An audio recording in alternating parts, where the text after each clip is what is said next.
Hi hello good evening అందరికి. Actually ఒక చిన్న ఈ వీడియో కోసం ఒక 1 మినిట్ కేటాయించండి ఈరోజు ప్రత్యేకంగా. ఎందుకంటే మన యూట్యూబ్ ఫ్యామిలీ మెంబర్ అయిన అన్నం వాసు గారికి రీసెంట్ గా యాక్సిడెంట్ అయింది. సో వెన్స్డే రోజు ఆయనకి యాక్సిడెంట్ అయిందంట. సో యాక్సిడెంట్ అయినప్పుడు వాళ్ళ మిస్సెస్ కొంచెం ఎక్కువ గాయాలైనాయి అంటే ఈయన కూడా తాగినాయంట. కానీ ఆయనకి ఏదో మాట కూడా సరిగ్గా రావట్లేదు, దానికోసం సర్జరీ చేయాలి అని కూడా అన్నారట డాక్టర్స్. ఆయన పోస్ట్ కూడా పెట్టారు పబ్లిక్ గా. సో మనం ఇప్పుడు కోరుకునేది ఏంటంటే ఆ దేవుణ్ణి ఆయన త్వరగా కోలుకోవాలి, ఆయన మళ్ళీ నార్మల్ మనిషి కావాలి, వాళ్ళ మిస్సెస్ కూడా నార్మల్ గా కావాలి అని దేవుణ్ణి ఒక చిన్న మనం కొంత టైం కేటాయించి ఒక మనకున్న బిజీ స్కెడ్యూల్లో ఈ చిన్న కోరిక కోరుకోవడంలో తప్పలేదు కదా. సో అన్నం వాసు గారు get well soon.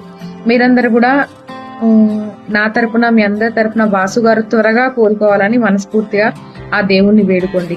Thank you so much for watching. Vasu గారు please take care of yourself and your wife also. మీరు జాగ్రత్తగా ఉండండి, టెన్షన్ పడకండి, అంతా మంచిగా జరుగుతుంది. అదృష్టవశాత్తు ఇంకేం అవ్వలేదు, అది చాలా చిన్నదే, ఇట్స్ వెరీ మైన్యూట్ థింగ్, ఏం పర్వాలేదు, will be all right soon. Thank you so much for watching.